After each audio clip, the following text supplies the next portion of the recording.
your very present help in the time of trouble.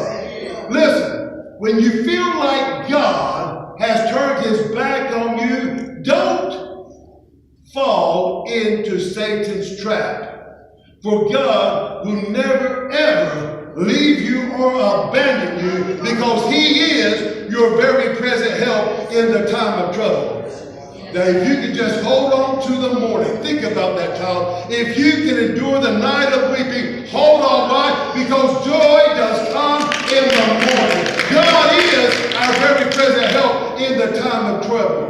If you can just hold on and hold on until the morning, you'll see the sunlight peeping through the dark clouds, because God is our very present help in the time of trouble. Now, let me close out with this one thing that I think is so remarkable in verse 10. When David said, "Be still and know that I am God." Be still. Be still. And know that I am God. 46. Now, view this from the context of trouble. The word "be still" literally means relax.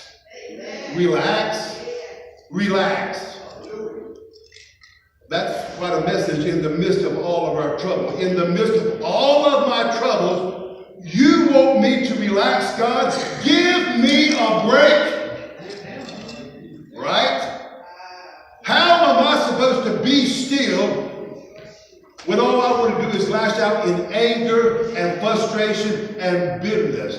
How can I relax when my bills are high and my money is low and acting funny? How can I relax when my kids are in rebellion mode and my marriage is on the rock and the doctor wants to follow up with something he sees on the x-ray? In the midst of all of this, in the midst of all my trouble, you want me to relax, God? Think about that. To relax in God, first of all, means that you must resist the natural impulses. And the most natural is to get into fear. Oh, the doctor has called and they want to see me. Fear automatically comes in. Be still. Now let's get real.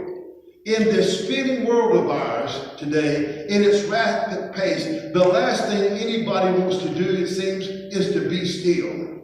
Be still. David is not talking about physical stillness, but heart stillness. That means there has to be the resisting of every natural impulse when you think that you have hit trouble as hard as you can. Resist the impulse to fight it, but relax in God. Now, it sounds difficult, but it's possible because God has provided a support system for us. He's our refuge and our strength and a very present help in the time of our trouble. What does it mean to know that he's God? Know that he's God. Again, in the midst of any difficulty, you simply need to be still and to relax. That may be difficult to do, but it's possible because God is with us every step of the journey. We can't be still and relaxing if we're fretting about whether we're doing right or wrong by the convictions that God has instilled in our hearts. We can't be still if we revel in bitterness and anger and revenge and frustration. We can't be still unless we know that he is God, which brings us to the second part of that statement. Notice the text doesn't say, know God, but know that I am God. Knowing that he's God should instill peace into our hearts. Knowing that he's God should take the pressure off of our shoulders to be in control and allow God to take over. Now, you realize that certain things you respond to you respond to certain things, then you relax in your relationships with him. And as you begin to discover that the Spirit of God dwelling on the inside of you is indeed greater than he that is in the world. You'll discover victory is possible, provided, of course, that you trust in God completely. All of that is totally irrelevant to a person who wants a quick answer to his troubles and doesn't want the Lord to be the Lord over every situation in his life. Now, David tells us to be still and know that he's God. What a powerful statement. That includes the idea of acknowledging that he's God and that you're not. You're not even Holy Ghost Jr.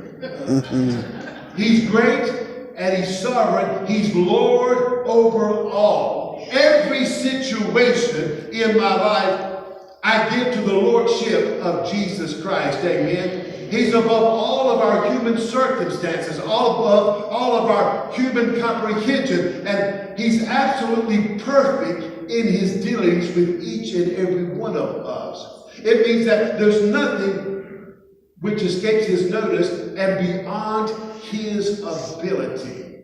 So the next time that you have a horrible, terrible, not good, very bad day, remember that you don't have to run and climb in bed and throw the covers over your head and pretend everything is going to be all right. You don't have to run to the pantry for some comfort food.